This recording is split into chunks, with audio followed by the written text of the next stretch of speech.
guys, I'm Steven and welcome to Point A Adventures. On this channel we review adventure related products, we take you along on our adventures, and we also like to remind you to get out there and create your own adventures. You know, for me, adventure doesn't have to mean that you're crossing a desert or summiting a mountain. It can just be taking a ride around your neighborhood or town, a short hike, or kind of turning everyday activities into an adventure. So today we're going to talk about the Quad Lock system. I'm going to unbox all the pieces that I bought from Quad Lock.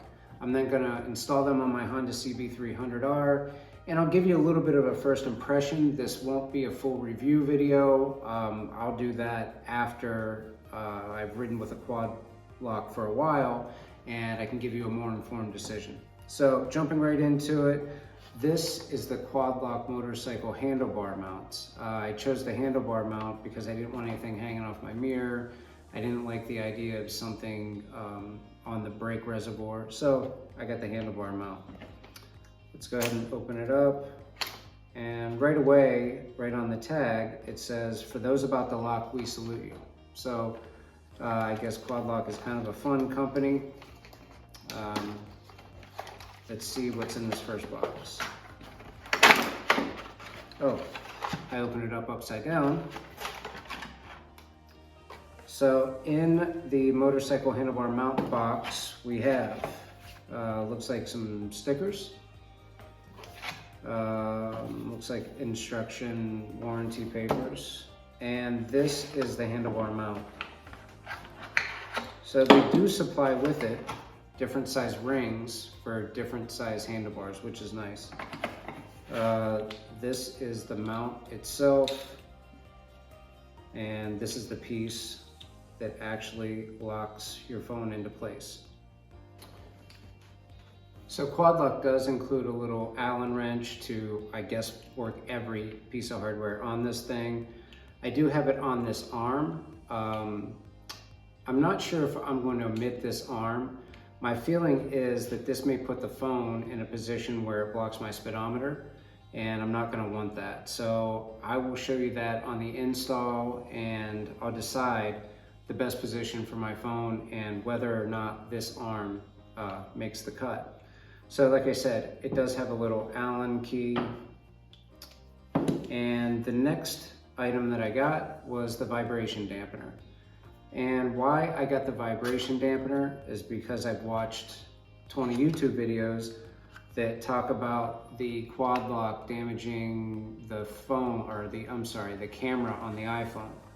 So I don't know if that's true or not, but this is a little dampener that actually gets installed behind this blue piece.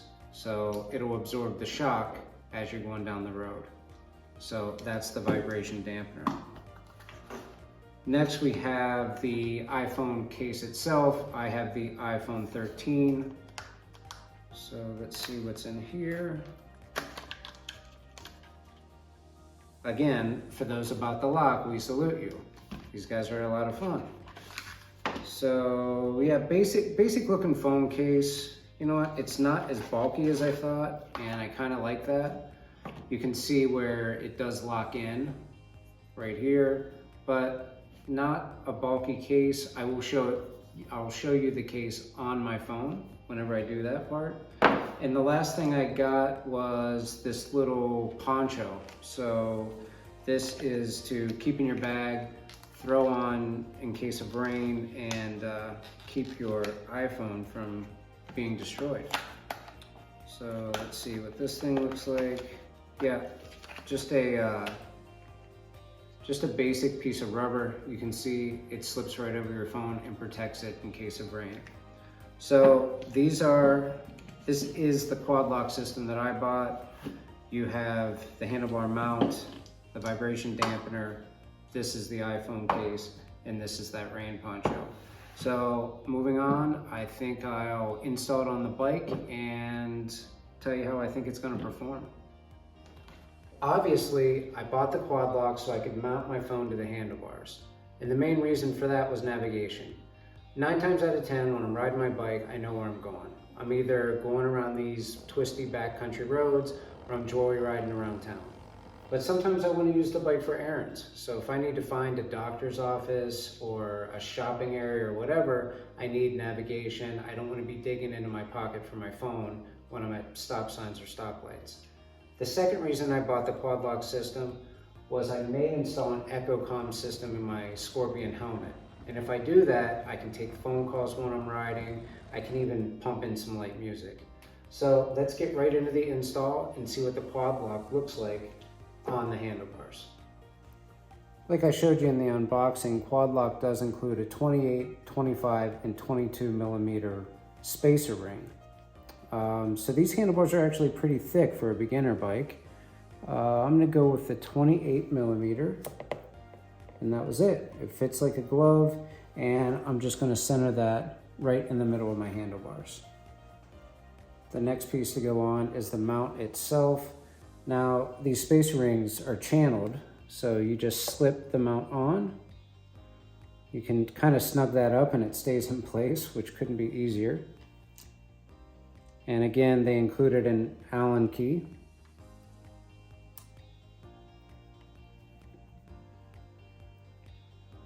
And we'll just tighten this up. I'm assuming this has to be pretty tight. I'm not sure if you can tell, but I'm working left-handed, so I don't block camera. But that is pretty tight. I don't think we need to go any farther. That thing isn't going anywhere. If I need to, I'll loosen it back up so I can play with the orientation of the phone. Now, off camera, I did go ahead, loosen this back up, and I adjusted this a little bit. One thought I had was when I have my phone mounted here, I can flip the camera around and I can actually get some shots of me going down the road, you know, for future videos. So let's move on to the piece that's the biggest question mark for me. It's this extension arm. You know, if I put it this way, it's gonna put the phone up here, which blocks the display. And if I put it this way, it's gonna be impossible because the phone is gonna be hitting the tank. So without even installing it, I think that I'm gonna forgo the extension arm. Because I decided to not use the extension arm, the next thing to go on is this vibration dampener. I think I'm gonna put 2 of these arms at the bottom because I feel like that's where the weight would be. You just stick the Allen wrench through the hole.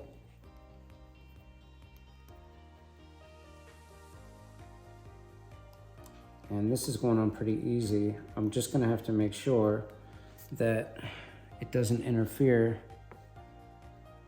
with my handlebars itself. It's really tight here, but as this goes down the road and does its vibration dampening, I don't think it would hit. But alternatively, what I could do is just loosen this and do an orientation like this. I actually think it's better. You know, that way I have much more clearance and it's something I won't have to worry about. But what's cool about the quad lock too, is you can make these little adjustments. My plan is to keep this Allen key in my bag or in a little Ziploc bag under my seat where I keep my registration. That way, if I ever want to change anything as I'm going down the road, I can easily do that. There we go.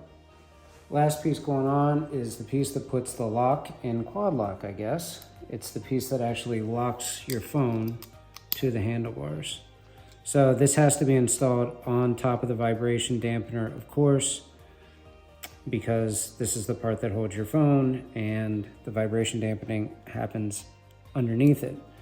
Also, something to bring up is I could have got a wireless charger that mounts in between this vibration dampener and the locking part, but I didn't want to do that just yet. I don't ride long enough rides to need to recharge my phone. I don't need to use my phone all the time on a ride.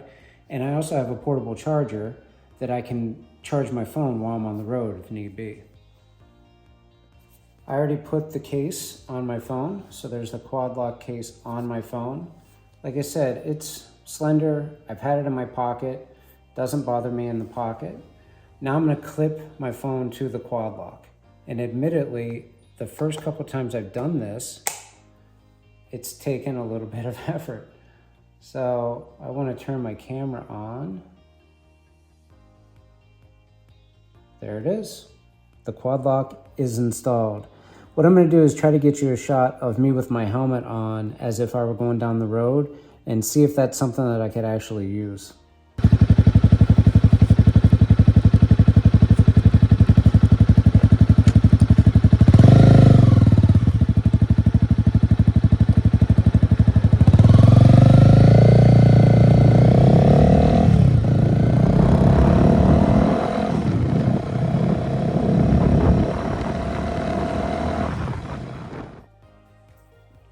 Once again, I wanted to show you how the quad lock, the phone snaps onto the bike.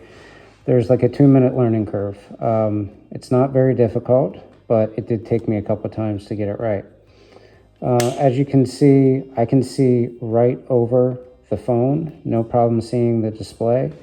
And like I was saying, I could potentially get a shot going down the road. Now, what I'm shooting on right now is my wife's phone, and I have that mounted to a chin bar mount that I do have a video on. I will link the chin bar mount in case you're interested in that. But yeah, I can get kind of a cool shot of me going down the road. I can easily see the display. I think it'll work out great, but like I said, I will ride and review. Just wanted to show you the point of view of what the camera is seeing as I'm going down the road. So I may have to, because when I lean forward, the top of my helmet loses frame, I may have to make a little adjustment.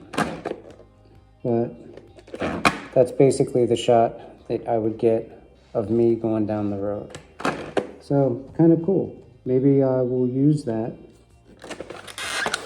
Maybe I'll use that shot for future videos.